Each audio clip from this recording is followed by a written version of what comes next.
그 당시 유대인들은 구약 성경의 시간표에 고정된 관념을 가지고 있었다고 합니다. 예언자 말라기는 주의 크고 두려운 날이 이르기 전에 라고 하나님이 예언자 엘리야를 보내서 백성을 준비시키는 것이라고 말했습니다. 엘리야는 산에서 하나님과 직접 대면하는 두려운 순간을 맞이하기 전에 무섭도록 엄격하게 이스라엘 백성을 정화시켰습니다. 엘리야는 해오리 바람에 휩싸여 하늘로 올라갔습니다. 그래서 그가 사실은 죽은 것이 아니라 언젠가는 돌아올 거라는 소문이 떠돌았다고 합니다. 말라기는 그러한 소망을 구체적으로 명시했고 후대의 다른 유대교 문서도 다양한 형식으로 그 내용을 반복했다고 합니다. 그러한 문서 중 하나로 주전 200년경에 기록된 벤시락의 지혜서에서도 엘리야가 야곱의 족속을 회복시킬 것이라고 말합니다. 그러한 문서를 연구하고 가르친 사람들이 서기관들입니다. 그들은 그 내용에 기초해서 일종의 사건 시간표를 만들어냈던 것입니다. 그 시간표는 하나님이 엘리야를 보내셔서 이스라엘을 준비시키실 것이다. 그리고 메시아가 오셔서 하나님 나라를 완성할 것이라고 생각했던 것입니다. 17장 9절입니다. 그들이 산에서 내려올 때에 예수께서 명하여 이르시되 인자가 죽은 자 가운데서 살아나기 전에 본 것을 아무에게도 이르지 말라 하시니 제자들은 본 것을 사람들에게 말하고 싶었을 것입니다.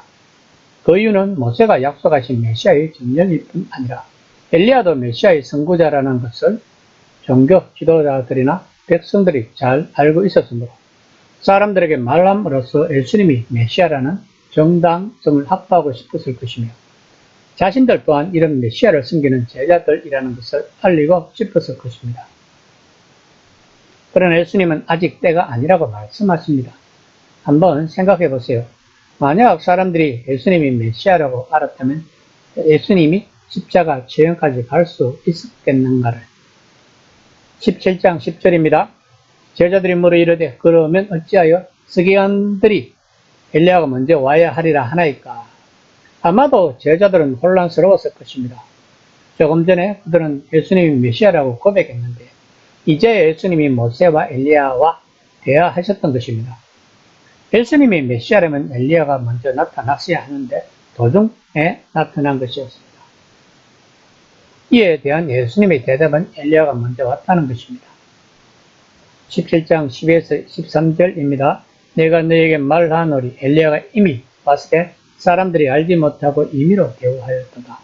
인자도 이와 같이 그들에게 고난을 받으리라 하시니 그제서야 제자들이 예수께서 말씀하신 것이 세례 요한인 줄 깨닫으리나.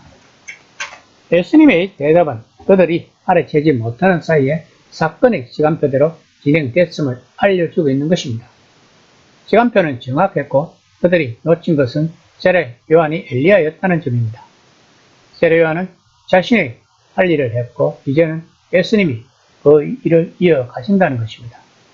본문은 요한에 대한 비밀스러운 언급을 하는 것보다 사실상 예수님 자신에 대한 비밀스러운 언급을 하고 있는 것입니다.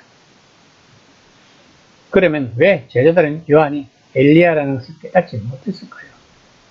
왜냐하면 그들은 엉뚱한 사람을 찾고 있었기 때문입니다. 몸소 고난을 받고 죽는 것이 자신의 소명의 정점이라는 말씀을 예수님이 앞장에서도 하시고 지금 여기서도 하실 때 그들이 이해하지 못한 것과 똑같은 이유입니다. 세례 요한은 요라는 천둥번개로 순식간에 사람들을 개가천선 시키려고 온 것이 아닙니다. 요한은 앞으로 닥칠 일을 경고하는 사명을 가지고 왔습니다. 그러나 요한은 자신이 고발한 세상 권세에 죽고 말았습니다. 예수님 또한 권력의 불길을 다 쓸어버리러 오신 것이 아닙니다. 예수님은 사랑과 권능의 하나님 나라를 임하게 하려고 오셨고 그 나라로 가려면 고난의 길을 거쳐야 한다는 것입니다. 그것이 구약의 예언자들이 하는 예언인 것입니다. 그러면 오늘날 우리들에게 있어서 하나님의 시간표는 어디쯤 있을까요? 우리는 신앙생활을 하면서 돌이켜보면 비로소 하나님이 우리 안에서 그리고 우리를 통해서 하신 일을 깨닫는 경우가 많습니다.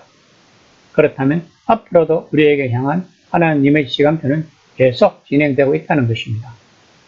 그 시간표에 자신의 몫을 하고 싶다면 예수님이 인도하시는 곳으로 따라가야 한다는 것입니다.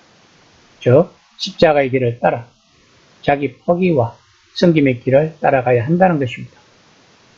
우리의 임무는 예수님을 따르는 일에서 자신의 소명을 찾아 우리의 빛이 온 세상에 비치도록 돕는 것입니다.